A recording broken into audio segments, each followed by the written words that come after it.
It is true that if you were to do the math on this, that you would put a decimal point and then a 000 with maybe some numbers trailing off into infinity, that the number 104 terrorists, if you were to compare it against the total number of millions that had come in, is very small, minuscule. But Europe shows us more than anything that small numbers have extremely high consequences. The consequences went far beyond body count. We had about 170 dead and maybe 900 or so wounded. Those terror attacks, even more so than the immigration, drove electoral outcomes throughout the continent. We saw it in the last couple of years, and when you study the polling, average Europeans were animated by these attacks in a way that affected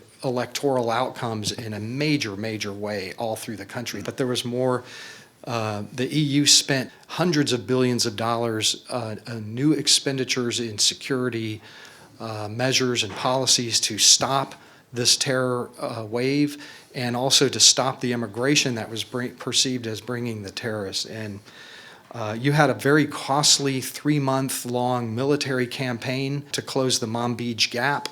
The Manbij Gap was seen as the spot where ISIS was deploying its terrorist operatives into the migrant flows. We had the Schengen Zone Treaty, which was designed to have enable internal flow of goods and people within Europe, is over. Most of those countries have now reinstituted internal border controls.